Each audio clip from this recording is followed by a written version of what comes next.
Welcome to the Moto Marketing Podcast, presented by RacerX, the podcast for moto industry professionals, entrepreneurs, and riders. If you want to grow your brand and business in today's digital-first world, you have to know how to turn a stranger into a fan, turn a like into a customer. You have to know how to turn attention into dollars.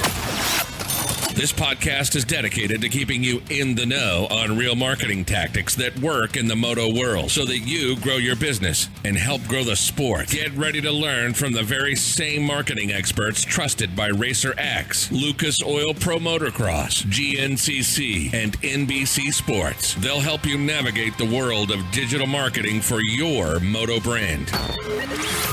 This is the Moto Marketing Podcast. Presented by RacerX. What's up, everybody? Welcome back to another episode of the Moto Marketing Podcast. We got a great guest for you today. I'm excited to introduce you to him. Before we dive too far into it, I want to tell you about RacerX's current promotion. You can sign up for this at racerxonline.com/moto marketing. That's our link for the show, and I appreciate we had a good bit of signups using our link last month, so I appreciate that. It makes me look like I'm pulling my weight. This month, you can win a set of Method wheels and a set of Maxxis tires, as well as they'll send you a 12 collectible 2021 Lucas Oil Pro Motocross event stickers. It's a package worth up to $2,500. The stickers alone are sweet. If you haven't seen them, it's a bunch of retro photos, and RacerX always does something cool with the logos for each round each year. So be sure to go to racerxonline.com/moto marketing to get yours today. Today we got Dave Drakes, founder of the Collective Experience. Man, he's doing, I followed his videos for a couple of years now, just kind of documenting the day. I'm always looking for more coverage of the race, and I found Dave's videos and through a mutual friend of ours, Jay Cavanaugh, who's been on this show. He made an introduction. Dave is doing a lot of really great things for the sport. He somehow found a way to help privateers as well as people that want to get involved in the sport have an avenue to do that at the exact same time. So it's something that I'm super curious to learn more about. Dave, welcome to the show, man. I'm excited to have you on. What's going on, man? How are you? I'm doing good. How are things with you? Busy? Things are good, man. Busy. Always Yeah. busy, man. Always busy. And then like this weather has just been like making me so exhausted. Like, the humidity is killing No me. doubt. So busy and tired. Where are you located at? So I'm originally from New England, but I'm out in Milwaukee now for work. So you might take the cake as far as like just a core moto fan. Like you might take the cake for having the coolest jobs there are. So you've got the Collective Experience, but your day job, you work for Harley Davidson developing motorcycles, correct? Yeah. Yes, sir. Like, dude, for somebody that's a moto fan or just a fan of motorcycles, it doesn't get any better than that. So let's start at the beginning. Mm-hmm. Obviously, you love motorcycles. You do multiple things in the space for a living. How did you get started into just the sport itself? So basically, like, my dad was a fan. He had buddies that grew up racing and stuff. When he came over to the country, he got a motorcycle and was pretty into it. But like, I don't think he was really big into like the racing side. So I think he had gone to like a few races with some buddies. And when I was a little kid, he would show me motorcycles and stuff. My mom rode a little bit of motorcycles. And apparently, I guess a switch didn't flip until one day he took me to like this park for like a t-ball practice or whatever. I was like super, super young. I don't remember this.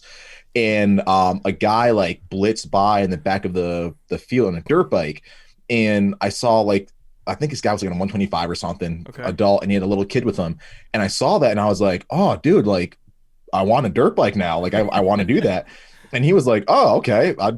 Sure, let's try it. And then ever since then, man, it's just been nonstop, just moto. To like drove my parents crazy when I was a kid. Just moto nonstop. Yeah, man. It's funny. That's all I cared about as a kid. Like, and I never raced moto. Like I rode all the time. We had these spots that we would go every weekend.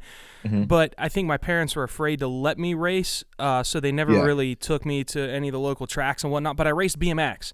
Okay. But like the way I would dress and like the gear I would pick, whatever, at the BMX races, I was always trying to model it after like James or Ricky or whatever. Get the moto kits. No for doubt. Sure. So when did you get I guess let's just ask this, because everybody's probably like, how do I get a job like Dave? Like, how did you get what might be the coolest job in the world, which is developing motorcycles for one of the most recognizable brands in the world out of any brand that exists, Harley Davidson? How does a job like that come about? Man, honestly, it was just a weird thing. So, I was in engineering school and stuff like that. And there was an engineering conference in California. And my school was like, hey, we can get a budget for you guys to go check it out, meet some prospective hires. And it's good to get out there and network and stuff like that. And I was like, yeah, cool, sure. A free trip to California. And why not, And I went out there, and it was a group called Nesby, and that does like these amazing job fairs and stuff. So I went out there, and dude, it was like, it was like Loretta's if you were like an engineer, pretty much. It was like the coolest like thing ever. And I saw a big sign for Harley Davidson, and I walked over, and I was like, oh, I didn't know that like they like, we're going to be at this event, number one, and number two, like did all of their engineering like in-house. Kind of like everyone else. I thought they kind of just like subbed that stuff out. And I met with a few of their like hiring managers, and we just started talking about motorcycles, and I just talked their ear off about this bike and that bike. And my background was a little bit in like bike mechanic work and stuff. And we did an interview, and they stopped me halfway through the interview and made me a job offer. And wow. Dude, I couldn't even, like, literally when he said it, like my ears were ringing. I'm like, kind of like that, like Charlie Brown, like womp, womp, womp. I'm like, wait, what did you just, what happened? Yeah. When was this? How long have you been there? This I'm going on 6 years now. It was 2015. Yeah, time is flying, man. 2015 was my senior year of college, like a while before I was getting ready to graduate. And yeah, dude, that is too cool, man. Yeah, it was neat. So you develop motorcycles for Harley. Yep. Where did the desire to do more? Like, you've got a really cool job, but obviously Harley Davidson is not motocross and supercross, and I know that's where your passion really lies. So even though it's two wheels, it's a different aspect. Yeah. Yep. Where did the desire to create this project that is now this company that's really now this movement to where you're helping privateers and you're helping people that want to get into the sport have an opportunity to do that? How does that come about? Is it just an idea that pops in your head one night? And how do you have the connections to make that happen? Because what you're doing isn't easy. Like, you've got relationships with teams and riders and Supercross with, getting in. Like, how does that idea come about, and then how does it come to fruition? Oh man, honestly, just like the desire to help out kind of started just like when, growing up racing, man. Everybody, I kind of got like that everyone helps everybody kind of vibe, you know what I mean? So someone needs a pipe or a bolt or a lever, you help them out, you know what I mean? So I guess that's just part of the personality from growing up around the races. But I think like I've always heard my buddies who, when it was time to decide, hey, do I really want to try to go pro and do all this other stuff? I was like, yeah, number one, I ain't got the talent. Number two, I think my skills lay elsewhere. But I saw a lot of my buddies going pro, and they're talking about all the struggles of paying for things, and I'm like, man, I feel bad for this, buddy. I wish I could help them more. It'd be cool if there was a way to do that. And I guess those two things kind of collided. I can't remember the year it was, but I was hanging out with AJ Cat. I grew up racing with him back in New England. Okay, so you knew AJ. So that was going to be a question about, like, how do you get connected with AJ? So that helps. Yeah. You already know somebody that's in the paddock. I knew. Okay, got it. I knew AJ since we were like, dude, super like little kids growing up racing together. Wow. And I was at a race with him, just hanging out, just like, I showed up as a fan or whatever. And I think I was on track walk with him, and he was telling me, he's like, dude, like, this is super cool, but like, it's like, I don't know where my next meal's going to come from half the time. And it's a struggle and paying for things.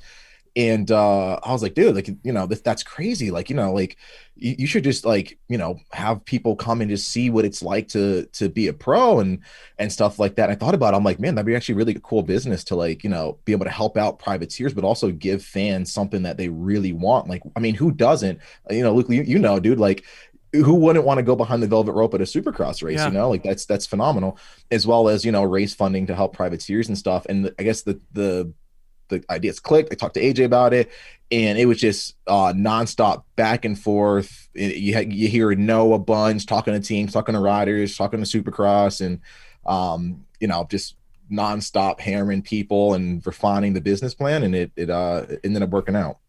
So, for those that aren't super familiar with what you're doing, because hopefully we're bringing some new eyeballs to the collective experience. What is it? Like, you're working with privateers. Again, Yep. I've mentioned this a couple times. You're giving people an opportunity to get into the industry and help privateers. What your elevator pitch, I guess, in a way, what is the collective experience? So it's basically a very immersive program to bring fans behind the scenes for experiences they can't get anywhere else. So whether you're a fan that just wants to say, you know, I want to go behind the scenes and be a VIP guest of my favorite satellite rider or privateer rider, we can facilitate that. But we also have a portion, I guess half of the business is dedicated to getting people hired into the industry. If you want to be hands-on and say, I want to be a gear guy, or I want to be a mechanic, or I want to be a team manager one day, or I want to be a vlogger for a pro rider, we can facilitate an experience for you that allows you to make the connections that you need, get you the right contacts, get you in front of the right people, like the riders, like the teams, to sort of state your case, and as well as get the experience to maybe boost your resume or to show people, hey, I've done this before, I know what it takes, I'm the guy for the job. Yep. And then, you know, when you join the program, you also become part of, like, you know, I call it the TCE family, and we recommend people all the time. So anytime we hear of, hey, you know, I'm looking for a guy that can change tires for us at the weekend, I'm like, well, I got a guy that joined the program last year. He loves, you know, he would love to do this job. He's, you know, mastermind at changing tires. He's your guy. Or, hey, here's a girl that really wants to, you know, assume that like rider support, sort of assistant team manager role. I got her name in the Rolodex, and so on and so forth. So every person that signs up, man, they get springboarded to the top of the list for opportunities that, again, really don't come that easy to a lot of people. What I think is cool about the collective experience is I get asked a lot on Instagram from people that listen to the show, young people that are in college or some that are out of it, and they want to get into the industry. Yeah. And it really has nothing to do with your degree or your credentials as much so as it does people that, you know, like I would not be where I'm at without the help of Davey Coombs, Tim Cotter. Like those were my two relationships that I was able to build early on. You're giving somebody a platform and an opportunity to, number one, building a relationship with you. You know everybody in the paddock, and then through building that relationship with you, they get these opportunity. Maybe they get an opportunity to, you know, vlog with AJ or Alex Ray. Yeah. Now they know somebody in that sport, and maybe that leads to an introduction to, you know, Jason, who owns SGB, and then there's a hired opportunity for you. Like that's how these things happen, and you're giving those people a platform for that. What's the most I guess popular or requested position? Like vlogs are huge right now. Are you getting a lot of video producers that want to do what AJ's videographer is doing, or like what or mechanics? Like what are some of the things that people are reaching out to you for? I'd say mechanic is probably the most popular one, but really? Dude, vloggers are coming up with full force, man. Like I get all the time, like, man, how do I become a mechanic? And I'm like, oh man, here are the steps. You know, we make it really easy in the program. Check it out, blah blah blah. I can get in contact with this person, that person. But then, I mean, I'll get another DM. It's like, hey man, I want to vlog for so and so. How to make it happen? I'm like, oh wow, okay. You know, I didn't think that would be a thing that you know this soon, and it's to the point now where we actually have like a, you know, part of our internship program focuses on vlogging now, you know, specifically. So it's, and we've had some talented people come through, man, like just absolute, like the way they edit and film, it's just ridiculous. It's so cool. But yeah, I'd say mechanic is number one. Vloggers is making that's crazy, a push for the first place spot. I think Cam and AJ this past Supercross season, I really think they blew up the whole vlogging as a business model, is a lack of a better way of putting it. And I think Cam probably put a ton of attention with his vlogs on how cool of a job that is. Who did I see? Somebody, it might have been somebody at Loretta's, or it might have been another rider, but at the end of this rider's vlog, I saw it was credited towards somebody that was their business model was event video services. And I'm like, okay, there it is. Like that's going to be what you start to see more of, is these video producers, content creators are positioning themselves as, hire me out for Loretta's. I'll create your Hayden Deegan style videos for you. I just find it super interesting. You're hands-on with that. You see that, and you're really good friends with AJ, who literally he makes a living off of, he's built his brand through video. What are your thoughts on riders from the privateer level up to AC is probably the biggest guy doing this, and Barsha? What are your thoughts on the importance of that with a rider's personal brand building compared to just training, doing well, signing autographs? I think it's paramount right now. Think about it. In every other aspect of life, we have access to pretty much every aspect of what we want to see, right? Of what we want to do and stuff like that. So I think Moto is no different. I think it's paramount for a lot of riders that want to build that relationship with their fan base, give them an extra reason to, like, be a fan and tag along. Like, look at, my personal struggle, or look at how cool I am, or look at how different I am. I think it's very, very important to just, bridging the gap between just a regular fan who's watching it to like a fan who's really diehard and passionate about you, who's going to buy your product, who's going to cheer for you at the races and stuff like that.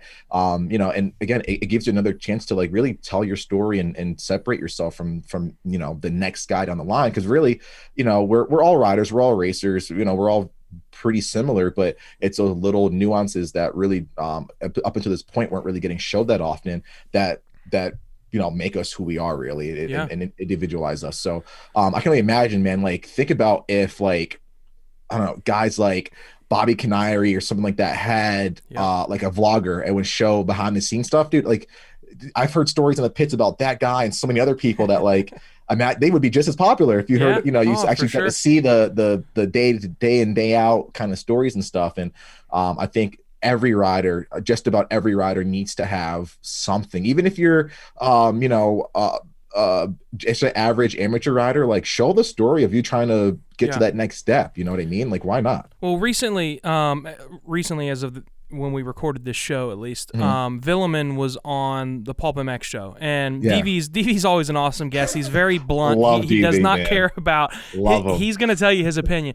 Something that he was talking about that I don't want to say I completely disagreed with him, but I thought he completely was missing where the value is, and he was bagging on vlogs. Not bagging on it. He just doesn't think that it's important. And I understand. I don't see Dylan Ferrandis doing a vlog with, being in a foreign country. There's the language barrier. Like, it's not going to work for him. But he was talking about Adam Cincerillo, and he was asking, well, how much does Adam make a month off of those vlogs? And I don't think that's that's not the game. Like, it's not do the vlog because you're going to make a bunch of money. Yes, I know. I know AJ makes money on YouTube. He's talked about it enough to where, like, he doesn't say the numbers, but AJ makes decent money. But it's not even so much that's why he does it. It's build his brand. Now that you see people like AC, Justin Barsha, they're probably the two biggest that are doing it. They're not doing it to make money off of YouTube. They're doing it because it provides additional value to their sponsors. I guarantee you, AC's got a very smart agent. Barsha's probably got a very intelligent agent as well. That's leverage for them when they go to the negotiation table. Do you agree with that as well, or do you kind of see it a different way? 100%. And I think what DV was looking at is, like, just that, what's the value to me now? And, like, I think the ROI on what they're doing now is 10x, 20x, just that, what they would get in the immediate, right? Like that little whatever grand from YouTube or whatever. Like, they're not worried about that. They're worried about how that affects them, a year from now when they do make that contract negotiation again, or when they do see a 30, 20, 40% increase in their viewership, or, now, like I said before, because fans can feel like they know them so well. Now they're buying the merch, which is going to yield them however many tens of thousands on the road, Yeah, for sure. So no, I think it becomes a thing of more so of a long-term investment and something that's being ROI positive in the more longer run for you. So I mean, I do. I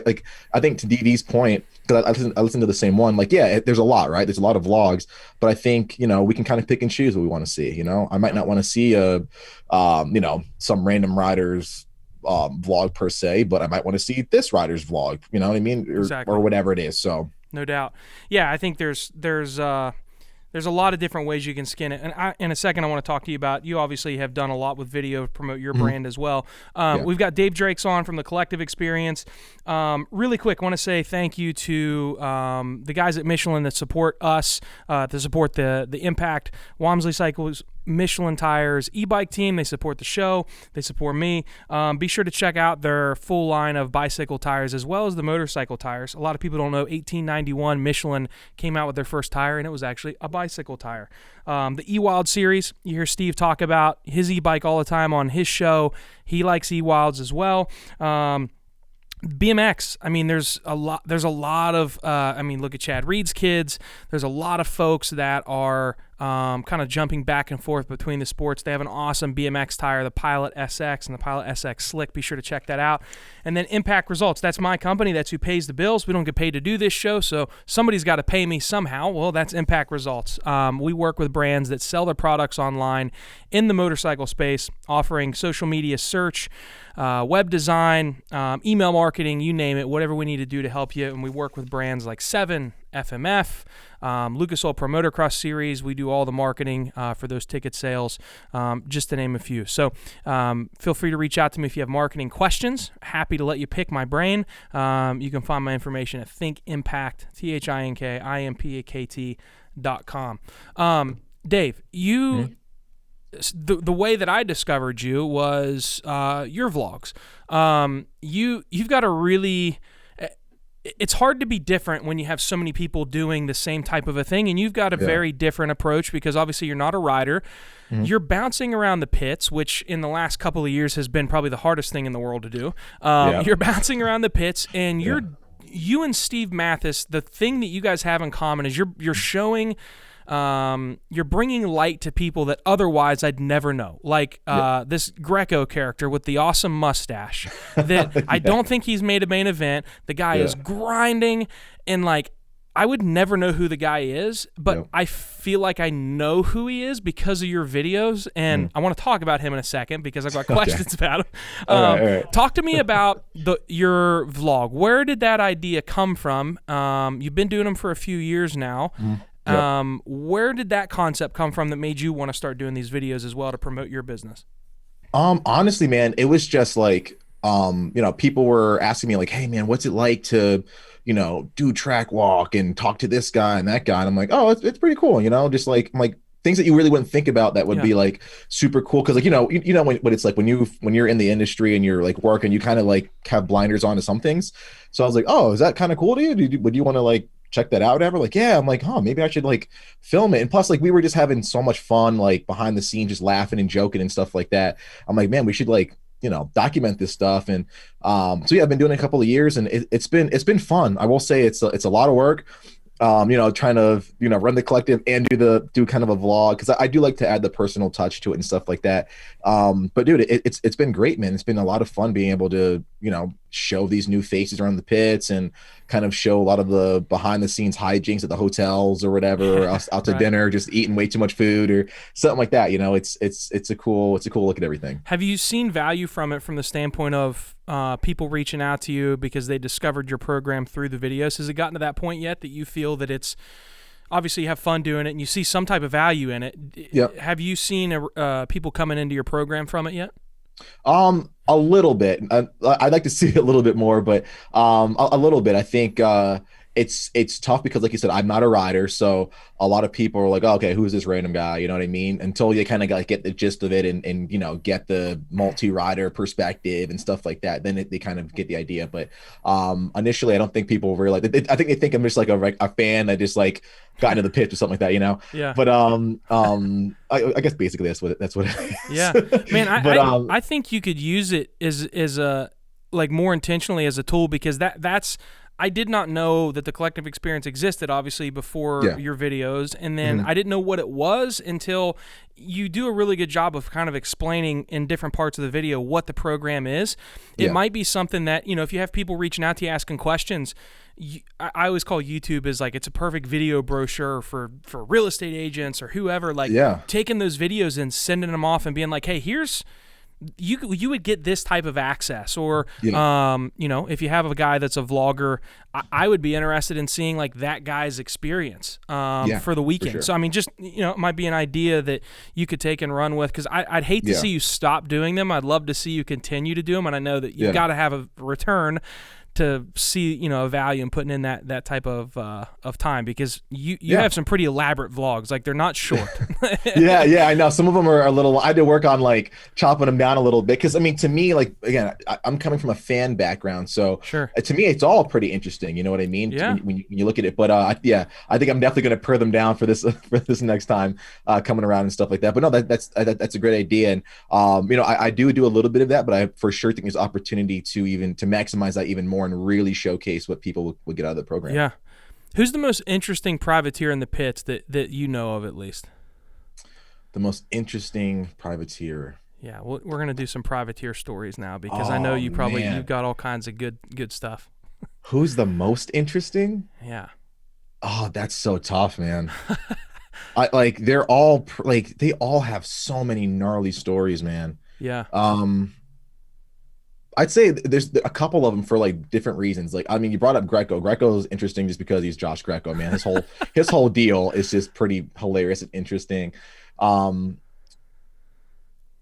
oh man, I would say, I mean, you got to put AJ on the list, right? Because the stuff that he's doing is pretty. He's just a weird kid, like in general. So it gets pretty funny. Yeah, yeah. He is. So we started working with him recently. Yep. As far as interesting, like, dude, he's got to be, like you had said, one of the most interesting guys in the pits because there's so much, and you're a good friend of his, so maybe you can confirm this. What I get from him is there's so much going on in his head at any given time that sometimes, like you'd said, he's a weird kid. Like, he comes off like he's sometimes kind of a space cadet, but it's not. It's like it's almost like and I mean this complimentary. It's almost like he's like Rain Man. Like, there's so much stuff going on. I'm a pro athlete. In a way, he's doing like agent type stuff. Like he's going to people like Jet and Plessinger and all these big names and getting them to be part of his school. And then what people don't realize is he's got this whole business back in. There's a guy that helps him that's a close friend of his that is doing a lot of the business stuff and you know, how do I structure the website? The guy is like, I have no idea how he balances it all. Like, I don't think he's human. So no, he's like, definitely for sure. You've nailed it on the head. The guy has so much going on in his head. Like he'll drop the ball sometimes, but then like you'll figure out that like, oh no, he didn't drop the ball. He's got like some weird backdoor way of helping out in this way. You know what I mean? It's super weird, but he's going a mile a minute, man, for sure. Talk about all right, so I'd ask about Josh Greco. Yep. Like the guy, it's hard not to mention his name and not laugh. Yeah, man. like he's got a funny name, funny. and then he's got this mustache that covers up his upper and lower lip. Yeah. He's got a funny voice, and like I don't think he made a main event last year, but he was so freaking close. And I found myself watching this guy like live timing and scoring more than the top riders. Like, I got like attached to him, like, damn it, like, make a main event. I want to see you make a main event. Talk to me about him, and how does somebody like him that didn't make a main event, like, is he like has to be passionate about it to show up week in and week out and just be let down, or maybe he's not let down. I don't know. I find him interesting. No, definitely. He's extremely passionate. The guy, like, I mean, just never say die attitude, and he's always, for the most part, pretty positive on the weekend. You know, like, one thing will go wrong, and he's like, oh, you know what? We're just facing dirt bikes. Come back next weekend. It's just strong, and it's really cool and almost inspiring to see that. But yeah, I mean, one thing I give him a lot of credit for is the last couple of seasons, I feel like everyone's elevated their game to where almost, you know, maybe 3-4 years ago, you can just ride on talent and get into, you know, the night program and stuff like that. And even the guy that's like qualifying like 39th, 40th has like gone to boot camp and really elevated. And Josh, with limited resources, limited seat time, has been able to, like, you know, continue to keep progressing and stuff like that. It's been pretty cool. And he's been so close this year. I'm glad you brought that up, man. So close this past season to like really putting in some decent, notable performances, man. Yeah.